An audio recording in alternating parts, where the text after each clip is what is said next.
Welcome to the C.S. Joseph podcast. I'm your host, C.S. Joseph, and today we are answering questions from our Acolyte membership.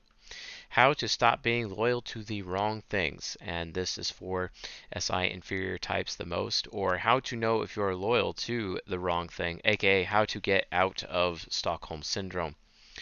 Basically, this is, for the most part for ENPs, but it can also be for INPs as well, but most of all the ENTP type. And as a result of that, I think it's important that people understand like how they actually got into that position ahead of time. Effie Child, for example, from an ENTP point of view, it's very people pleasing. It wants to be wanted. It wants to be liked and accepted by other people. And sometimes, when an ENTP is being abused by other people, from an abuse perspective, the problem is that it's if they're not wanted by other people, if they're not liked by other people in their life, they're basically their soul or their mind will try to fill that hole. So even if there is an abuser coming around, at least the abuser wants me. At least the abuser values me in some sick, twisted way, even though they're abusing me. And this is kind of just basically how my childhood happened myself when it comes to those who sexually abused me as a child, etc.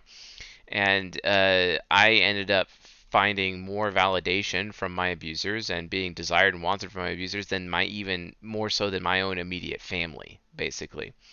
And then that would make sense because my mother, she's an NI demon. She doesn't actually like want me because she doesn't want anything.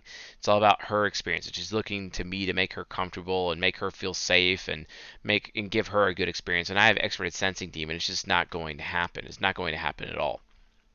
So this is one of the main issues that I have with my mother. It's like we just can't get over this aspect. And I don't judge her for it. It's just something that naturally happens. It would be nice though if she'd actually be willing to have a conversation about that with me instead of just completely dismissing it with TI Child. But that's another story. But you know, really, how to stop being loyal to the wrong things or how to know if you're loyal to the wrong things, you're really not going to know.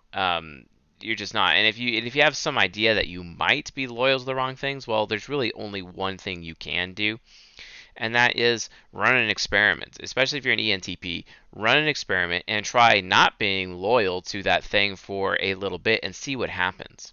See if you end up opening other doors in your life. Like, for example, I was in an abusive sexual relationship once with an ENFJ, and life kind of changed for me the moment I decided to stop being loyal to her because she was very controlling, very insecure, wasn't really good at taking care of herself, and ended up becoming abusive as a result, very forceful, demanding. Um, it just got to be this huge issue. She always like try to force me to do things I didn't want to do, even in some cases getting physical over it. And I just randomly decided, like, you know what, I'm not going to be loyal to this person anymore. And then as soon as I made that decision, my whole life opened up, and then I get to see all these other choices and all these other opportunities and all these other options, basically. You literally just have to get out of your comfort zone. And when you're in your comfort zone and you're loyal to your comfort zone, you're actually dealing with being what's a better way of putting it? Like you being an ENTP, you can, when you're in your comfort zone, you may not be exactly aware of what you're loyal to, but if you can actually get the point where you can bring into your own consciousness, where you're conscious of the things that you might actually be loyal to, stop being loyal to them and see what happens, because that will prove to you whether or not it's actually worth being loyal to them. And this is an FI trickster issue. FI trickster gets in the way. FI trickster makes it hard for you as an ENTP to even determine whether or not it's even worth being loyal to that person. So you really have to go. It's really like a form of exposure therapy. And for the sake of this particular show right now, I'm going to look up the definition of exposure therapy, just in case.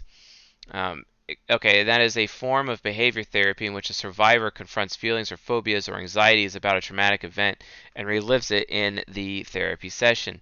But it's not exactly like that. It's like, I guess it's more like reverse exposure therapy, where you are going to run an experiment and you're just going to see what happens just by stopping being loyal, just to see whether or not it's actually worth being loyal, and you're exposing yourself to consequences.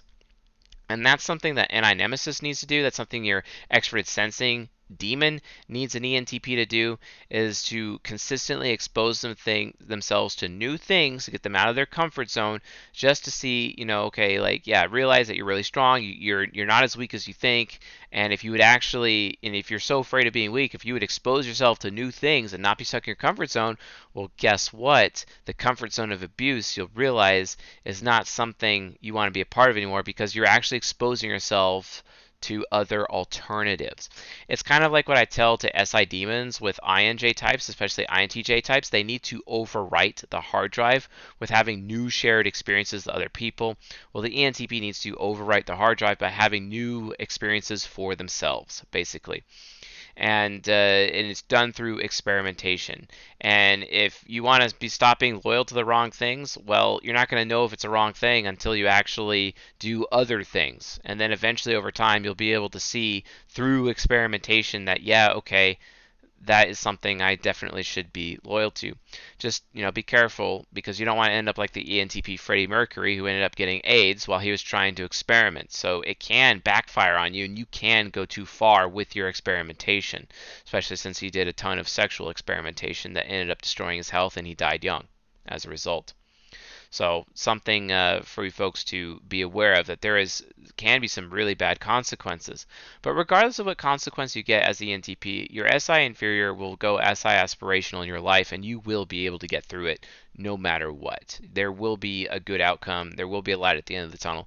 You just have to have faith. But the thing is that you need to be wise about your experimenting. So don't just read some books and try it out yourselves. Actually go out to other people, show some respect for your SE demon, ask other people for their testimonials. Go find the anecdotal evidence of other people.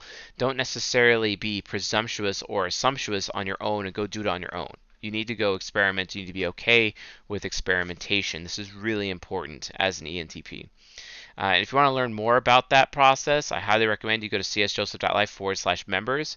You become a German member, and then you watch the hypocrisy of the ENTP lecture that I just released last week, because that actually goes through all of that. And I'm also exposing myself to the internet in the members area of all of my own internal hypocrisies. So if you want to learn more about C.S. Joseph personally, go watch that lecture. It's an extremely painful lecture for me to film. So.